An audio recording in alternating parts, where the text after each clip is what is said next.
നമസ്കാരം. നമുക്ക് ഈ വീഡിയോയിൽ PSC പരീക്ഷകളിൽ സ്ഥിരമായി ചോദിക്കുന്ന പ്രധാനപ്പെട്ട ഉച്ചകോടികൾ, അതിൻ്റെ വേദിയും നമുക്ക് നോക്കാം. നമുക്കറിയാം, പലപ്പോഴും പരീക്ഷ പേപ്പറിൽ കാണുന്ന പ്രധാനപ്പെട്ട ഉച്ചകോടികൾ ഏതൊക്കെയാണെന്നുള്ളത് നമുക്കൊക്കെയും അറിയുന്ന കാര്യങ്ങൾ തന്നെയാണ്. നമുക്ക് പലപ്പോഴും തിരിഞ്ഞു പോകുന്നതിൻ്റെ വേദിയൊക്കെ ആയിരിക്കും. നമുക്ക് തെറ്റില്ലാതെ പഠിക്കാനായിട്ട് ശ്രമിക്കാം.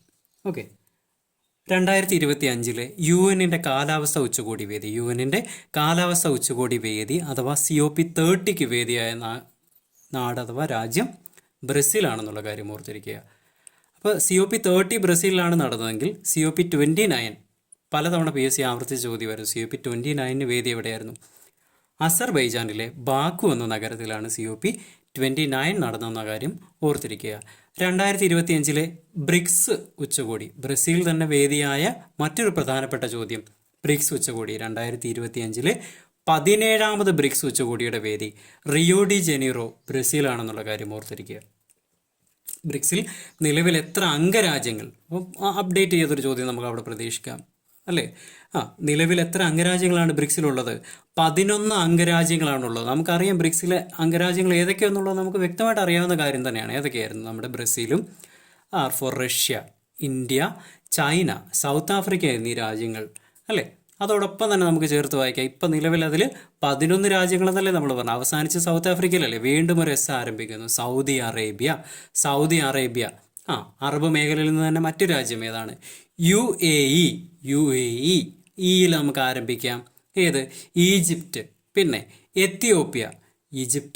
എത്യോപ്യ, ഇറാൻ, ഇന്തോനേഷ്യ എന്നീ രാജ്യങ്ങളാണ് നിലവിൽ ബ്രിക്സിൽ അംഗത്വമുള്ള രാജ്യങ്ങൾ എന്നുള്ള കാര്യം ഓർത്തിരിക്കുക.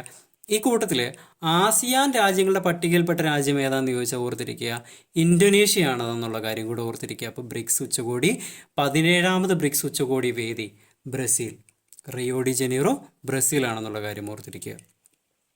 നിലവിൽ അതിൽ 11 അംഗരാജ്യങ്ങളുണ്ടെന്നുള്ള കാര്യം കൂടെ ഓർത്തിരിക്കുക. അതുപോലെ തന്നെ PSC പലതവണ ചോദിച്ചതാണ്, ബ്രസീൽ രാഷ്ട്രതലവൻ അഥവാ ബ്രസീൽ പ്രസിഡന്റിൻ്റെ പേരെന്താണെന്നല്ലേ? നിലവിലെ ബ്രസീലിൻ്റെ പ്രസിഡന്റ് ആരാണ്? Luiz Inacio Lula D Silva എന്ന മനുഷ്യനാണ് ബ്രസീലിൻ്റെ നിലവിലെ പ്രസിഡന്റ് എന്നുള്ള കാര്യം ഓർത്തിരിക്കുക. ലുല ഡി സിൽവ എന്ന പേര് ഓർത്തിരിക്കുക, Luiz Inacio Lula D Silva. Okay, ഇപ്പോൾ 2025 ഫെബ്രുവരിയിൽ AI സമ്മിറ്റ് നടന്നെവിടെയായിരുന്നു? AI ഉച്ചകോടി, AI അഥവാ ആർട്ടിഫിഷ്യൽ ഇൻ്റലിജൻസ് സമ്മിറ്റ് നടന്നത് പാരീസ് നഗരത്തിലാണെന്ന കാര്യം ഓർത്തിരിക്കുക. 2025 G7 വേദി, G7 ഉച്ചകോടിയുടെ വേദി കാനഡയിലാണെന്നുള്ള കാര്യം ഓർത്തിരിക്കുക. 2025 G7 വേദി കാനഡ. നമുക്ക് സിമ്പിളായിട്ട് എങ്ങനെ ഓർത്തിരിക്കാം? G7 അംഗരാജ്യങ്ങൾ ഏതൊക്കെയാണ്? അമേരിക്കൻ ഭൂഖണ്ഡത്തിൽ നിന്നും യുഎസും കാനഡയും. യൂറോപ്പിലേക്ക് പോകുമ്പോൾ അവിടെ നിന്ന് നമുക്ക് 4 രാജ്യങ്ങളെ പോക്കണം, അല്ലേ? ഏതൊക്കെയാണ്? ഫ്രാൻസ്, ജർമ്മനി, ഇറ്റലി, UK എന്നീ രാജ്യങ്ങളും ഏഷ്യയിൽ നിന്നും ജപ്പാനുമാണ് ഇതിൽ അംഗത്വമുള്ളതെന്നുള്ള കാര്യം ഓർത്തിരിക്കുക. ഏതൊക്കെയാണ്? അപ്പോൾ US, Canada, France, Germany, Italy, UK, Japan എന്നീ രാജ്യങ്ങളാണ്. ഓക്കെ, അടുത്ത് നമുക്ക് നോക്കാം. 2025 ലോക സുസ്ഥിര വികസന ഉച്ചകോടി അഥവാ വേൾഡ് സസ്റ്റൈനബിൾ ഡെവലപ്മെൻറ്റ് സമ്മിറ്റിന് വേദി നമ്മുടെ ഇന്ത്യൻ തലസ്ഥാന നഗരമായ ഡൽഹി വേദി ആയതുകൊണ്ട് തന്നെ ഇത് റീസെൻ്റായിട്ട് നടന്ന പരീക്ഷയിൽ, എനിക്ക് തോന്നുന്നു, ഓർമ്മ ശരിയെങ്കിൽ അത് ബീറ്റ് ഫോറസ്റ്റ് ഓഫീസറുടെ ഒരു പരീക്ഷയിൽ സ്പെഷ്യൽ റിക്രൂട്ട്മെൻറ്റിലാണെന്ന് തോന്നുന്നത് ചോദിച്ചത്. വേൾഡ് സസ്റ്റൈനബിൾ ഡെവലപ്മെൻറ്റ് സമ്മിറ്റ് 2025 വേദി ന്യൂഡൽഹി ആണെന്നുള്ള കാര്യം ഓർത്തിരിക്കുക. അതോടൊപ്പം മറ്റൊരു ഉച്ചകോടി നമ്മുടെ മാധ്യമ വിനോദ മേഖലയിലെ നൂതന ആശയങ്ങളും സാങ്കേതിക വിദ്യകളും നിക്ഷേപമൊക്കെ സ്വീകരിക്കുന്നതിന് വേണ്ടി നമ്മുടെ മുംബൈയിൽ വെച്ചിട്ടൊരു ഉച്ചകോടി നടന്നു. വേവ്സ് ഉച്ചകോടി എന്നതറിയപ്പെടുന്നത് വേവ്സ് ഉച്ചകോടി. ഓക്കെ, വേവ്സിൻ്റെ പൂർണ്ണരൂപം എന്തായിരുന്നു? World audio visual and entertainment waves ഉച്ചകോടി അഥവാ world audio visual and entertainment ഉച്ചകോടിയുടെ വേദി മുംബൈ ആണെന്നുള്ള കാര്യം കൂടെ ഓർത്തിരിക്കുക. അതോടനുബന്ധിച്ച് നമ്മൾ ഒരു കാര്യം കൂടെ ഓർത്തിരിക്കുക, അവിടെ ഈ ഉച്ചകോടിയുടെ ഭാഗമായിട്ട് ഒരു സ്ഥാപനം നിലവിൽ വരുന്നതിനെക്കുറിച്ച് പറഞ്ഞിട്ടുണ്ടായിരുന്നു. Indian institute of creative technology നിലവിൽ വരാൻ പോകുന്ന നഗരമാണ് ഏത്?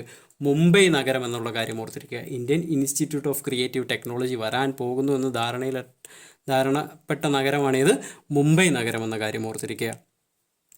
അടുത്ത നമ്മുടെ ഇന്ത്യ കൂടെ അംഗമായിട്ടുള്ള പ്രധാനപ്പെട്ട ഒരു അന്താരാഷ്ട്ര കൂട്ടായ്മയാണ് ഏത്?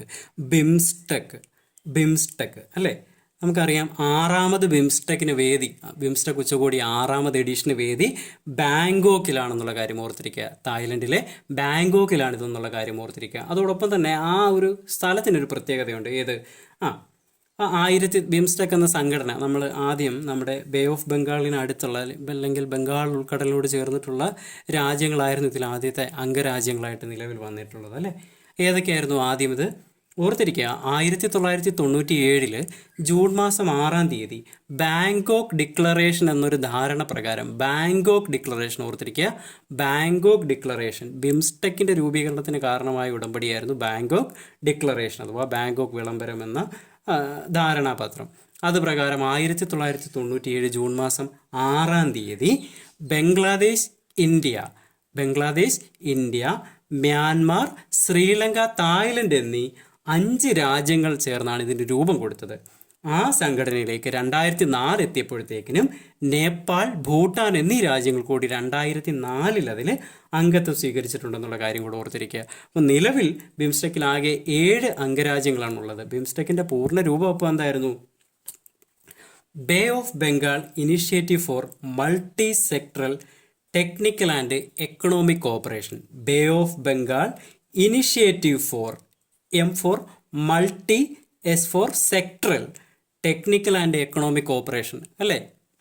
നമുക്കറിയാം അതൊരു മൾട്ടി സെക്ടറൽ അല്ലെങ്കിൽ വിവിധ മേഖലകളിൽ ഈ സാമ്പത്തിക സാങ്കേതിക സഹകരണം ഉറപ്പുവരുത്തുന്ന ഒരു സംഘടനയാണ് ഇത് ബിംസ്റ്റെക് എന്ന് പറയുന്നത്. അതിൻ്റെ 6ാമത് എഡിഷന് വേദിയായ നഗരം ബാങ്കോക്ക്, രാജ്യം തായ്ലൻഡ് ആണെന്നുള്ള കാര്യം കൂടെ ഓർത്തിരിക്കുക. അതോടൊപ്പം തന്നെ നമ്മൾ റീസെൻ്റായിട്ട് ചോദിച്ച മറ്റൊരു ചോദ്യമായിരുന്നു ഏത്?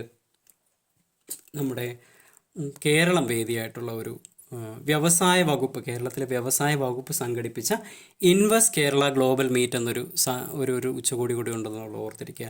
ഇൻവെസ്റ്റ് കേരള ഗ്ലോബൽ സമിറ്റ് അതിന് വേദിയായത് എവിടെയായിരുന്നു? കൊച്ചിയിൽ ബോൾഗാട്ടിയാണെന്നുള്ള കാര്യം ഓർത്തിരിക്കുക അല്ലേ. അപ്പോൾ കേരളത്തിൻ്റെ വ്യവസായ വകുപ്പ് മന്ത്രി ആരായിരുന്നു? നമ്മുടെ വ്യവസായ വകുപ്പ് മന്ത്രി പി രാജീവ് ആണെന്നുള്ള കാര്യം കൂടെ ഓർത്തിരിക്കുക.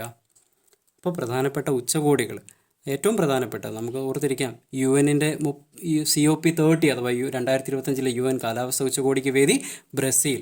ബ്രിക്സ് സമ്മേളനം 2025 അഥവാ 17ാം ബ്രിക്സിന് വേദിയായിട്ടുള്ളത് എവിടെയായിരുന്നു? നമ്മുടെ ബ്രസീലാണെന്നുള്ള കാര്യം ഓർത്തിരിക്കുക.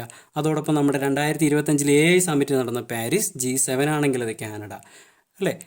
വേൾഡ് സസ്റ്റൈനബിൾ ഡെവലപ്മെൻറ്റ് സമ്മിറ്റ് അഥവാ ലോക സുസ്ഥിര വികസന ഉച്ചകോടിക്ക് വേദി ന്യൂഡൽഹി ആണെന്നുള്ള കാര്യം ഓർത്തിരിക്കുക. വേവ്സ് ഉച്ചകോടിയുടെ വേദി മുംബൈ ആണെന്നുള്ള കാര്യം ഓർത്തിരിക്കുക. ബിംസ്റ്റെക്കുമായിട്ട് ബന്ധപ്പെട്ട് നമുക്ക് ഓർത്തിരിക്കേണ്ട മറ്റൊരു കാര്യം, 2027 ഈ ബിംസ്റ്റെക് അതിൻ്റെ ആദ്യത്തെ കായിക മേള സംഘടിപ്പിക്കുന്നുണ്ട്. അതിന് വേദിയാകുന്ന രാജ്യം ഇന്ത്യയാണെന്നുള്ള കാര്യം കൂടെ ഓർത്തിരിക്കുക. അതുപോലെ തന്നെ ഇന്ത്യ വേദിയാകുന്ന മറ്റൊരു പ്രധാനപ്പെട്ട ഉച്ചകോടിയാണ് ഏത്?